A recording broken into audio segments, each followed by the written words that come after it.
الله الرحمن الرحيم الحمد لله الذي لا يبلغ بالحق القائلون ولا يحصيه نعماء الحاكمون ولا يؤديه حقه المجتهدون الذي لا يخلقه المختلفون ولا يناله غوث الفتن الذي ليس لصفته حد محدود ولا نعت موجود ولا وقت معدود ولا عدل ممدود فقر الخلائق بقدرته ونشر القيام برحمته وابتلى بالسطور ميدان ارضه ثم الصلاه والسلام والتحية والإكرام مولانا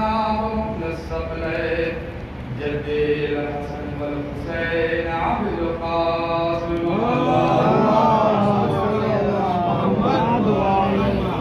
وعلى السيدين الصالحين المعصومين المسلمين ولعنة الله على أعدائهم أجمعين من يومنا هذا إلى قيام يوم الدين.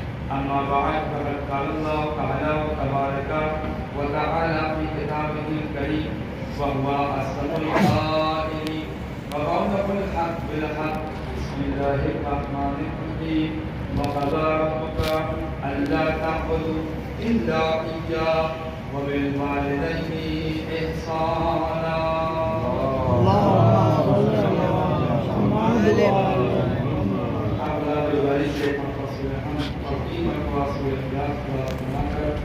مرحبا سکینہ بیوی بنت محمد نصیر بسم اللہ الرحمن الرحیم اللهم صل على محمد وعلى آل محمد اللهم صل على محمد وعلى آل محمد اللهم صل على محمد وعلى آل محمد بسم اللہ الرحمن الرحیم الحمد للہ رب العالمین الرحمن الرحیم مالک یوم الدین إياك نعبد وإياك نستعين اهدنا الصراط المستقيم صراط الذين أنعمت عليهم غير المغضوب عليهم ولا الضالين.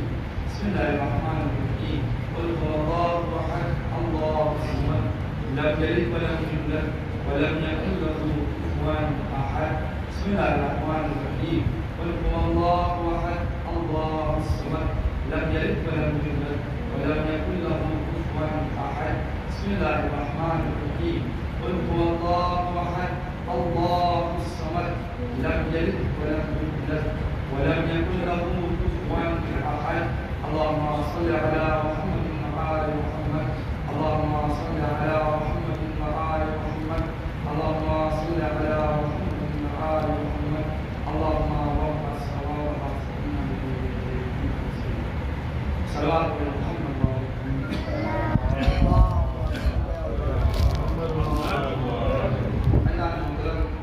جس کی وجہ سے سارے سوال ہیں اور سوم کی وجہ سے یقیناً غمزدہ بیٹے تشریف فرما ہیں سارے اہل خانہ غمزدہ ہیں اہل بستی غمزدہ ہیں.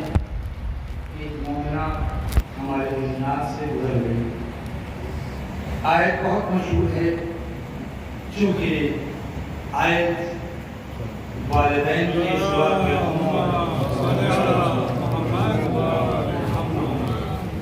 آیت بہت مشہور ہے وَقَضَى رَبُّكَ أَلَّا تَعْبُدُوا إِلَّا إِيَّاهُ.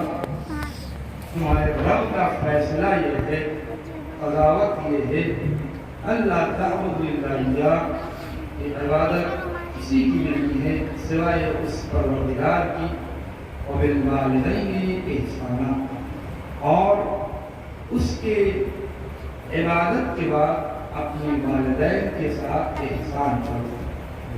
یقیناً آیت قرآنی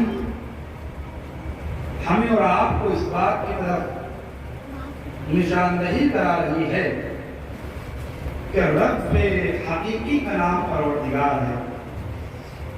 اس لیے کہ اللہ اگر چاہتا تو یہاں پر اپنی للہیت کا اعلان کر دیتا، لیکن اللہ نے بھی خود کو رب کہا ہے، خود کو رب کہا۔ رب کے معنی کیا ہے آپ جانتے ہیں بہتر طریقے سے، بزرگان بہتر جانتے ہیں۔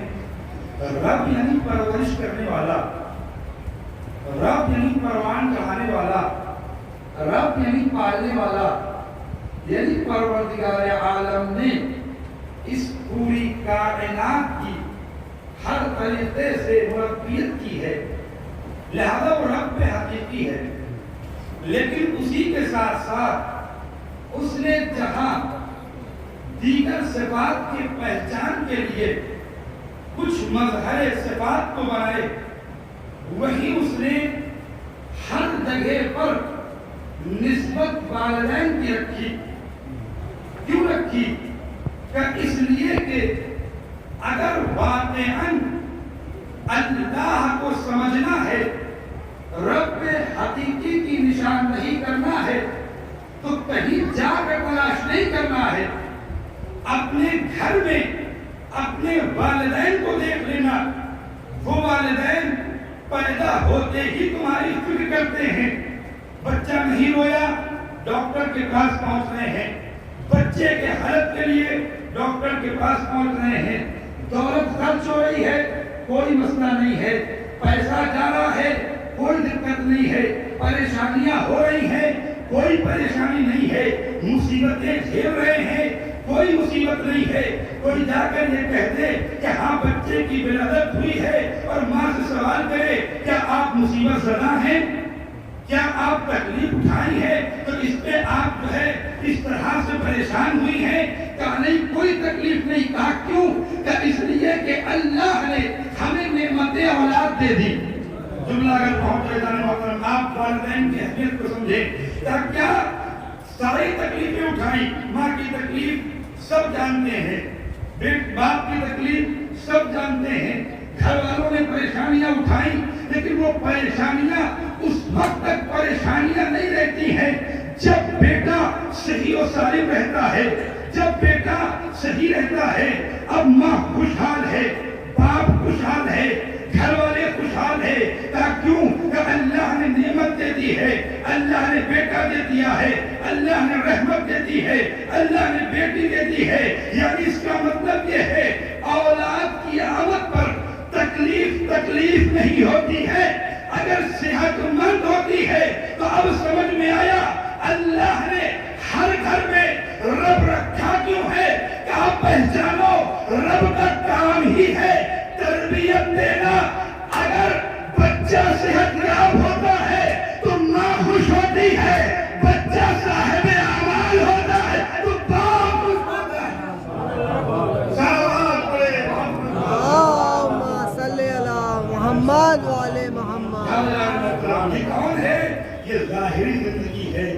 ظاہری زندگی میں ہر اعتبار سے باعث فخر ہے۔ اگر بچہ کامیاب ہو رہا ہے، بچہ محنت کر رہا ہے، بچہ مشقت کر رہا ہے، کہاں ہے فلاں یونیورسٹی میں پڑھ رہا ہے، فلاں جگہ پہ داخلہ ہوا، فلاں جگہ پر کامیابی حاصل کر لی، کون ہے کہ بچے کی کامیابی ہے۔ باپ باعث فخر ہے، باپ ہمیشہ فخر کے ساتھ کہتا ہے یہ میرا بیٹا ہے، یہ میرا بیٹا ہے، یہ میرا بیٹا ہے۔ یعنی اس کا مطلب یہ ہے اگر بچہ کامیاب ہو جاتا ہے، جملہ آپ کے سماعت کے حوالے کر لیں محترم، اگر واقعی پہنچ گئی بات تو کیا بچہ کامیاب ہو جاتا ہے تو باپ فخری انداز میں کہتا ہے یہ میرا بیٹا ہے، یہ میرا بیٹا ہے۔ باپ کسی بس میں بیٹھا میرا بیٹا، کسی جگہ پہ پہنچا میرا بیٹا، کسی رشتہ دار پہ پہنچا میرا بیٹا۔ بات کیا ہے؟ بات یہ ہے کہ بچہ شریف ہے، بچہ ترقی پا گیا ہے، بچہ کامیاب ہو گیا۔ جب بچہ کامیاب ہو جاتا ہے تو باپ کے لیے باعث فخر بنتا ہے، ماں کے لیے باعث فخر بنتا ہے۔ تو اب سمجھ میں آیا یہ ہم سے اور آپ سے اللہ کہتا ہے اعمال کرو، نمازیں پڑھو، روزہ رکھو، عبادت کرو، حج کرو، زکات دو، خمس نکالو، فلاں عمل کرو، فلاں چیز کرو، آپ کو یہ دوں گا، آپ کو یہ دوں گا۔ تو جب رب ظاہری تمہارے کمالات پر خوش ہوتا ہے تو رب حقیقی تمہاری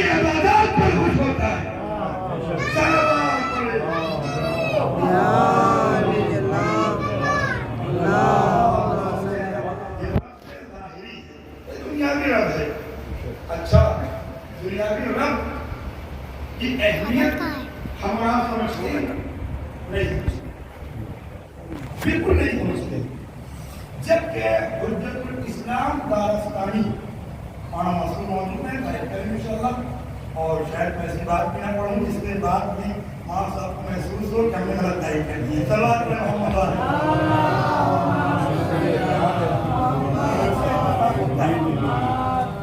تو حجت الاسلام دارستانی وہ کہتے ہیں کہ ہر چیز چاہے جو بھی ہو بچے کے حق میں کامیابی اور کامیابی تب ہوتی ہے جب ماں باپ کی دعا ساتھ ہوتی ہے.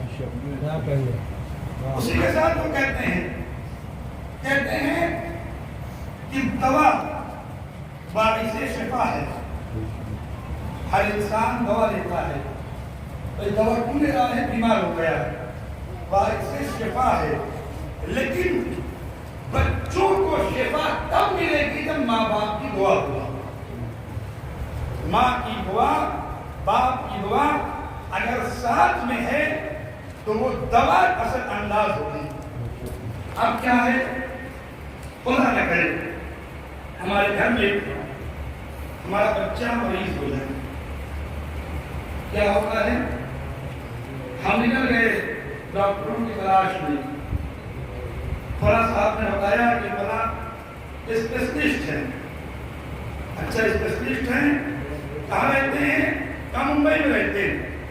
ہم نے جو ہے ساری چیزوں کو تیار کیا، خود کو آمادہ کیا اور وہاں پہنچ گئے.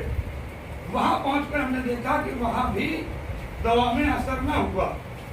وہاں سے کسی نے خبر دیا کہ اگر آپ چاہیں تو آپ یہاں سے چلے جائیے باہری ملکوں میں، آپ لندن چلے جائیے، آپ امریکہ چلے جائیے. خدا نہ کرے کسی بیٹے کو آج کے حالات کے اعتبار سے بہت مشہور بیماری ہے، میں نام نہیں لینا چاہتا ہوں، خدا نہ کرے کسی کو ہو جائے تو اب لوگ باہری ملکوں میں جا کر علاج کراتے ہیں. لیکن پھر بھی اب شفا نہیں مل رہی ہے، پریشان ہو گئے ہیں. شفا کیسے ملے، کس طریقے سے ملے؟ ہم نے علاج کے لیے ساری رقم خرچ کر دیا، سارا پیسہ خرچ کر دیا، ساری دولت خرچ کر دیا. کیا کیوں؟ لوگوں نے بتایا ممبئی گیا، لوگوں نے بتایا امریکہ گئے، لوگوں نے بتایا لندن گئے. جہاں لوگ بتاتے گئے ہم نے پیسے کا خیال نہ کیا، ہم نے دولت کا خیال نہ کیا، ہم نے زحمتوں کا خیال نہ کیا، پریشانیوں کو نہیں دیکھا. لیکن دور دراز کا سفر طے کر کے ایک صلوات پڑھے محمد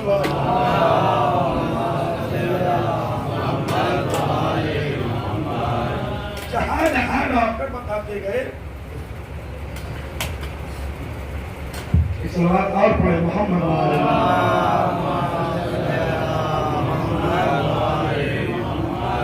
جہاں لوگ بتاتے گئے، جہاں ڈاکٹر بتاتے گئے، ہم وہاں کا سفر کرتے گئے. کیا نیت کیا ہے؟ کیا نیت یہ ہے کہ بچے کو شفا مل جائے، نیت یہ ہے کہ بیٹا ٹھیک ہو جائے. یعنی اس کا مطلب یہ ہے ایک دوست اپنے دوست کو لے کر گیا ہے، ایک گھر والا اپنے گھر والے کو لے کے گیا ہے اس تلاش میں تاکہ شفا مل جائے. شفا کی تلاش میں ہم نے دنیا کے ہر علاقے کا سفر کر لیا. کیوں جا رہے ہیں؟ شفا مل جائے. اب بات پہنچ جائے تو دعائیں دیجیے گا. شفا کی تلاش میں ہم نے دور کا سفر کیا، ممبئی گئے، لندن گئے، امریکہ گئے، ہر جگہ پہنچ گئے تاکہ شفا مل جائے. اللہ کہتا ہے شفا کو تلاش کرنا ہے تو دور جانے کی ضرورت نہیں ہے. حجت الاسلام کہتے ہیں شفا تمہاری ماں کی دعا میں ہے. شفا تمہاری ماں کی دعا میں ہے. تو اب سمجھ میں آ گیا مشکلات اس وقت مشکل نہیں ہوتی جب ماں کی دعا ساتھ رہتی ہے. صلوات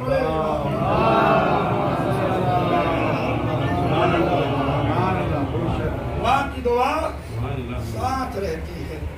یہ ماں کی دعا ہے کیا چیز؟ ماں کی دعا کس نعمت کا نام ہے؟ اس کا احساس تب ہوتا ہے جب ماں گزر جائے یقیناً آپ تصور کریں کہ ماں ہے کیا، ماں کی کیا قیمت ہے. اللہ نے ماں کو بڑی عزت دی ہے، بڑا مقام دیا ہے والدین کو. خود آیت اللہ مراشی نجفی جنہوں نے 60 سال تک معصومہ ام میں نماز پڑھی. آپ ان کے بارے میں جانتے ہیں، لیکن پھر بھی ایک مرتبہ عاملہ دفتر ہے، ان کا آفس ہے، ان کا آفس کا جو رئیس ہے، یعنی جیسے آج کے زمانے میں کہہ دیا جائے کہ ایک طرح سے مینیجر، جس کے اوپر ساری ذمہ داریاں ہوتی ہیں، ساری ذمہ داریاں اس کے اوپر. وہ آیا اور آنے کے بعد دوپہر کا وقت ہے، آگے کہتا ہے، عرض کرتا ہے، آغا میں چاہتا ہوں کہ آج میں دفتر سے رخصتی لے لوں، چھٹی لے لوں. کیوں؟ کہ اس لیے کہ آج میرے والدین آئے ہوئے ہیں. آپ پہچانیں، والدین آئے ہوئے ہیں. آقا نے دیکھا اور اس کے بعد کہتے ہیں کہ تم خوش نصیب ہو کہ تمہارے والدین زندہ ہیں. کہ میں تمہیں چھٹی تو دے دوں گا، لیکن میں اس سے پہلے تمہیں ایک حقیقت کی نشاندہی کرنا چاہتا ہوں. کہا وہ کیا ہے؟ کہا میں چھوٹا تھا، میرا بچپنا تھا، تقریباً 10 سال کا سن تھا، اور میری والدہ گرامی نے کہا کہ دوپہر کے کھانے کا وقت ہے، والد گرامی اوپر چھت پر ہیں، جاؤ اور بلا کر لے کے آؤ تاکہ دسترخوان پر ساتھ میں بیٹھ کر کھانا کھایا جائے. اب ایسے ہی میں گیا اوپر، میں نے دیکھا کہ والد گرامی پڑھتے پڑھتے انہیں نیند آ گئی ہے. اب میں بے چین. ماں کی اطاعت یہ ہے کہ باپ کو لے کر آیا جائے. باپ خواب غفلت میں ہے، سو رہا ہے، باپ کو زحمت دینا مناسب نہیں ہے. اب پریشان. میری کیفیت 2 حالتوں میں ہے. ایک طرف ماں کی اطاعت ہے، دوسری طرف باپ کے لیے کہیں باعث زحمت نہ ہو جائے. اب میں کروں تو کیا کروں؟ میں قریب پہنچا. قریب پہنچنے کے بعد خود کو بٹھا دیا اور ان کے قدموں کا بوسہ دینے لگا. ان کے قدموں کا توجہ کا اظہار محترم آقا بتانا کیا چاہتے ہیں. میں قدموں کا بوسہ دینے لگا. اب جب بوسہ دے رہا تھا تو والد کی آنکھ کھل جاتی ہے. انہوں نے میری اس کیفیت کو دیکھا، میرے حق میں ہاتھوں کو بلند کیا اور دعا کیا. اب آپ کہتے ہیں کہ تمہیں پتا ہے آج جو کچھ بھی میرے پاس ہے، چاہے وہ علم ہو، چاہے وہ ظاہری دولت ہو، میرے پاس جو کچھ بھی آج ہے وہ چند وقت کی، چند منٹ کی دعا کا نتیجہ ہے. تو اب سمجھ میں آیا کہ آپ نے کیا بتانا کہا. کہ شیخ خود مراشی نجفی کہتے ہیں کہ یاد رکھو یہ جتنی بھی نعمتیں دنیا، عزت و دولت ملنا ہے، یہ کسی اور کے گھر پہ نہ ملے گی. یہ تبھی ملے گی جب باپ کی دعا، ماں کی دعا ہمارے ساتھ ہوگی. کہ یاد رکھیے گا، کسی خیر کو راضی رکھنے کی کوشش نہ کریے گا، پہلے اپنے گھر میں اپنے ماں کو راضی کر کے دکھائیے.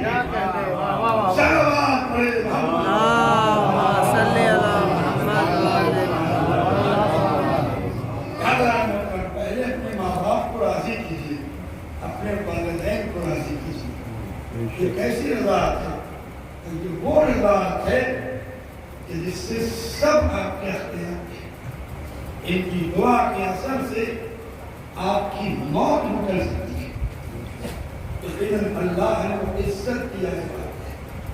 اور اتنا ہی نہیں ہے کیونکہ خود اگر آپ پڑھیں گے تو اللہ نے والدین کی دعاؤں میں وہ اثر رکھا ہے جو اثر شاید کسی کی دعاؤں میں نہیں ہے. اس لیے کہا گیا کہ آپ کسی مشکلات کے گرفتار ہوں تو آپ سب سے پہلے اپنے والدین کی خدمت میں پہنچیں. ان سے کہیں وہ دعا کریں. اس لیے کہ اگر وہ دعا کر دیں گے, شیخ مرتضی انصاری الحمدللہ محبوبوں میں سے وہ 90 سال اور ان کی والدہ گرامی شہید ہو چکی ہے. ضعیفی کے عالم نے اپنی پیٹھ پر بٹھا کر کے انہیں حمام لے کے جاتے ہیں. لوگوں نے دیکھا کہ آغا آپ کے پاس اولاد گدھا ہے, آپ کے پاس سواری, آپ اس پر اٹھائیے. یہ ماں کو اپنے اوپر اٹھا کر کیا ضرورت ہے لے جانے کی؟ ایک ماں کی مرضی سے نا, کہ ماں کو اپنے اوپر اٹھا کر کیا ضرورت ہے لے جانے کی؟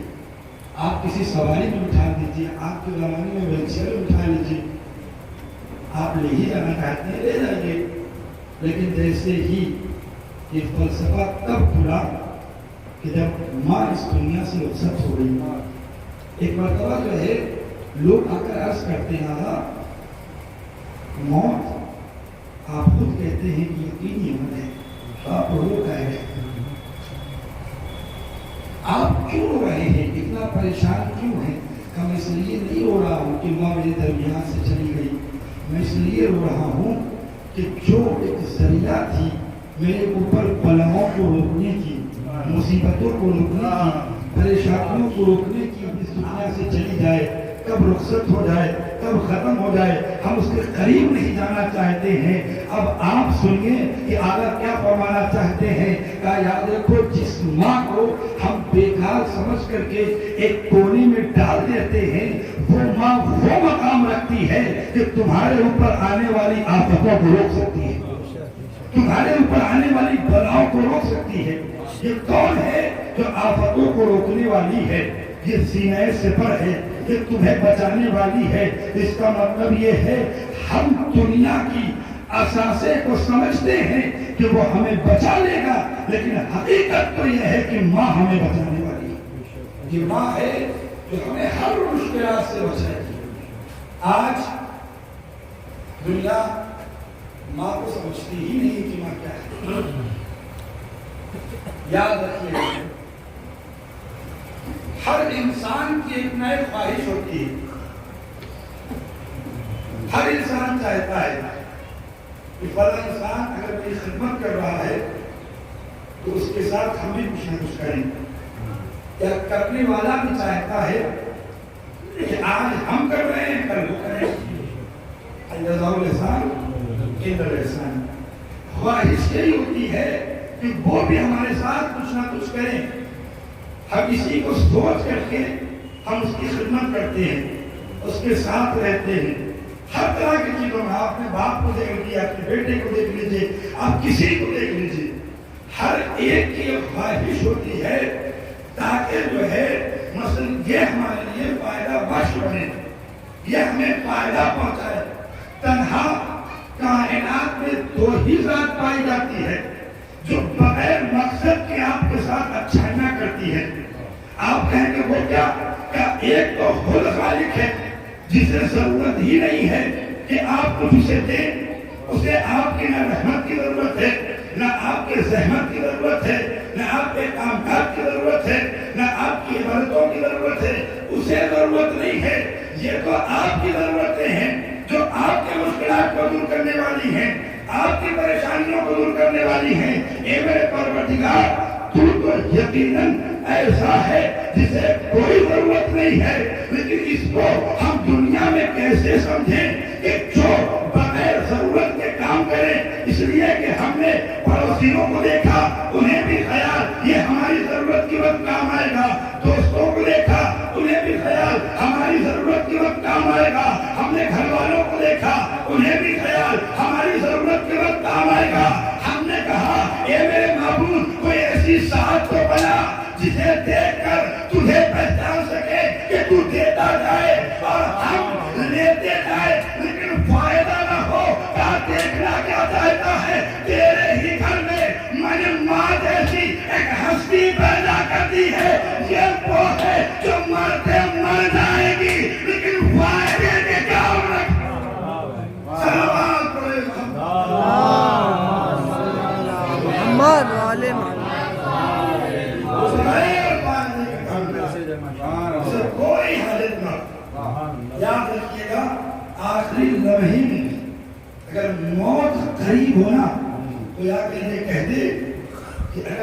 اپنی زندگی اس کو دے دیجیے تو یہ جو ہے زندہ ہو جائے گا. ماں باقی صاحب ہے تو اپنی زندگی کو دینی پڑے گی.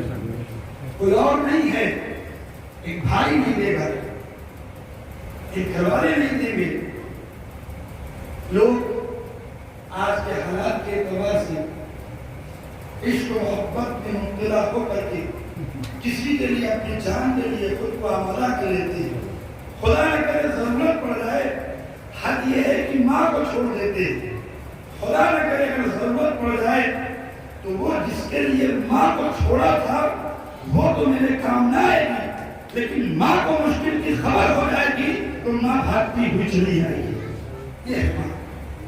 ماں کی اہمیت کو سمجھیے کہ ماں کہتے کسے ہی. یقیناً اگر آپ ماں کی اہمیت کو, ضرورت کو دیکھنا چاہتے ہیں تو آپ یاد رکھیے گا, آج کس کی خواہش نہیں ہے کہ مشہور ہو جائے. شہرت کی خواہش رکھنے والے ہر انسان ہیں. کسی بھی اعتبار سے محنت کر رہے ہوں, ہم ہیں, ہم نہیں چاہتے کہ مشہور ہو جائے, ہر جگہ پر ہماری کیسے چلے. لوگ چاہتے ہیں کہ جس فن میں کام کر رہے ہیں مشہور ہو جائے. یہ شہرت ملتی کیسے ہے؟ یاد رکھیے گا, یہ شہرت ہمارے اور آپ کے پناہ زحمت سے نہیں ملے گی. آپ سوچئے کہ ہم مشہور ہو جائیں اور ماں باپ کو ہم پریشان کریں, ماں باپ کی خدمت نہ کریں, ماں کے سامنے کھڑے نہ ہو سکیں, ماں کو اذیتیں دیں, ماں کو تکلیف پہنچائیں اور آپ سوچیں ہم مشہور ہو جائیں. لیکن ممکن ہی نہیں ہو سکتا ہے کہ ماں کو اذیت دے کر کے آپ مشہور ہو جائیے. یاد رکھیے گا, یہ شہرت ماں کی دعاؤں کی محتاج ہے. ماں اگر دعا کرتی ہے تو انسان کو شہرت ملتی ہے.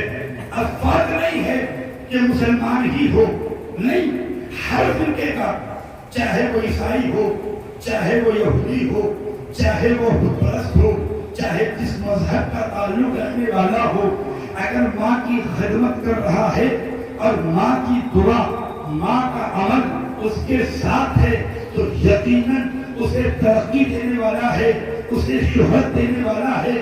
آپ کہیں گے مولانا یہ کیسے کہہ رہے ہیں, کہ تاریخ کے حوالے سے بات کر رہا ہوں. ایڈیسن کا نام کس نے نہیں سنا؟ ایڈیسن کو سب جانتے ہیں. ایڈیسن کی آخری وصیت پڑھ لیجیے. ایڈیسن نے کہا کہ پوری دنیا میری مقروض ہے لیکن میں اپنی ماں کا مقروض ہوں. اب تک اس کی زندگی کو اٹھایا گیا تو ملا 8 سال کی زندگی میں ماں اسے لے کر مدرسے گئی تاکہ وہ پڑھ لے, لیکن استاد نے کہا ابھی اس کی عمر کم ہے, اسے لے کر جاؤ. اب تو واپس پلٹنے لگی. ماں کی دیکھیے کتنا بھروسہ تھا بیٹے پہ, کہا دیکھو اگر آپ نہیں پڑھائیں گے تو میں اسے پڑھاؤں گی, اپنے گھر میں پڑھاؤں گی. آیا آنے کے بعد ایک گھر میں ایک کمرے کو مرتب کیا. اس نے ایڈیسن کو رکھا. 1 سال میں علاقے کی جتنی کتابیں تھیں ساری کتابیں ایڈیسن نے پڑھ لی. 8 ایجادات ہیں, 8 چیزوں کو ایجاد کیا ہے ایڈیسن نے, جس میں سے ایک لائٹ بھی ہے. یہ جو لائٹ ہے یہ ایڈیسن کا ایجاد کرتا ہے. یعنی اس کا مطلب یہ ہے ماں کا اتنا بھروسہ تھا, ماں پہ اتنا بھروسہ تھا کہ ماں نے 1 سال میں علاقے کی تمام کتابیں پڑھا دی. اور جب ترقی پاتا گیا تو 8 چیزوں کا ایجاد کیا. اب جملہ آپ کے سماج کے حوالے کہ آپ پہچانے ماں کہتے کسے ہیں, ماں کا بھروسہ کیا ہے. کیا ماں ہی ہوتی ہے جس کے گود کا اثر ہوتا ہے, بیٹے ترقی یافتہ ہوتے ہیں.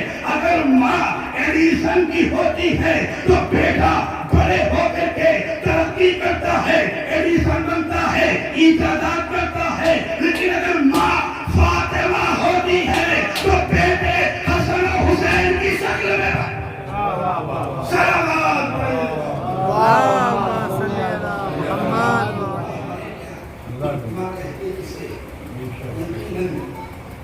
انسان کو پیچھے کرنے کا نام نہیں ہے. آج بچے دور دراز سے ماں کے آخری دیدار کے لیے چل رہے ہیں. کیوں ہے؟ کیونکہ ماں کی تربیت ایسی تھی.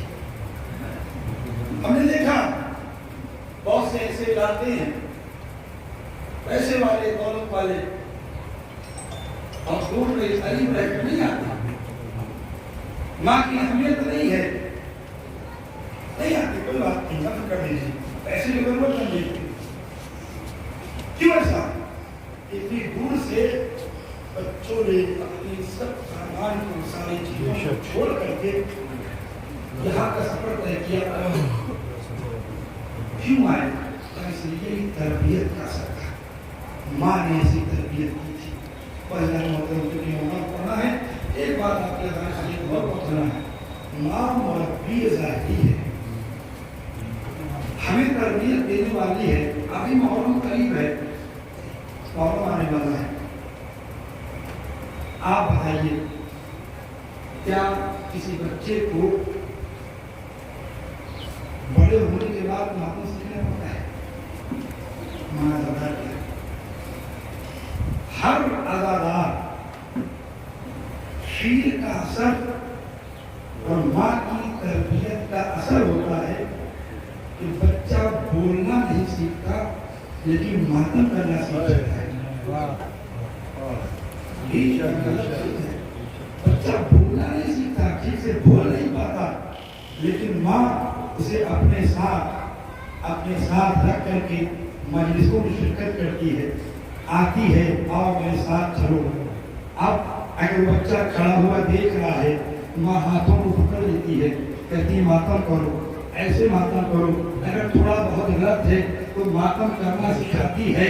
ایک ماں وہ تھی کہ جو ایک بیٹے کی خبر شہادت سنتی ہے, سوال کرتی ہے, اے بابا جان, جب میرا بیٹا قربان ہوگا تو کیا آپ ہوں گے؟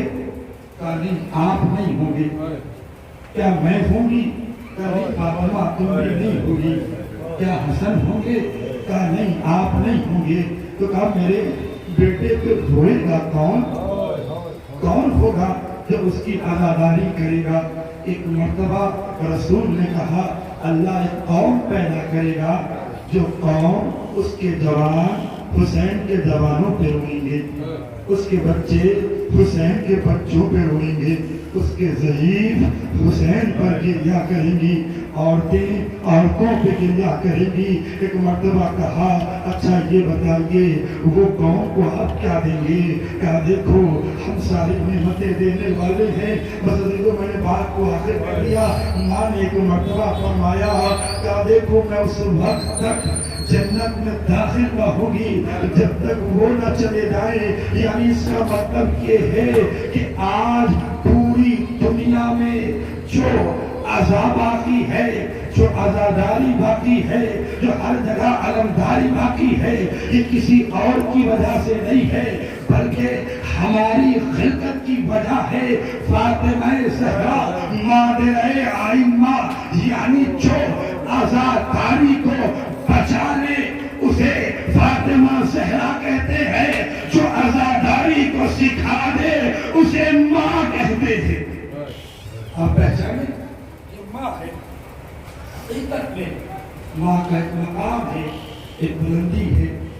ماں کبھی بھی یہ خواہش نہیں رکھتی ہے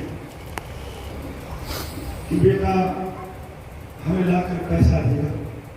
نہیں, ماں کی طرح خواہش ہوتی ہے کہ بیٹا گھر آئے گا میرے ساتھ بیٹھے گا, دو چار باتیں کر لے گا. یہ احساس ہمیں نہیں ہو رہا ہے, خدا نہ کرے جس کی ماں نہ ہوگی اسے احساس ہو رہا ہوگا. ان بچوں سے کوئی سوال کرے کہ جس سے پہلے آیا کرتے تھے تو سب سے پہلے دروازے پہ آ کر کون ملاقات کرتا تھا؟ سب یہی کہتے تھے کہ ماں آ جایا کرتی تھی, ماں خوش ہوتی تھی. لیکن ہائے جب یہی بچے اب آئے ہیں گھر نہ, ایک مرتبہ یہ تلاش کی ہوں گے اے میرے ماں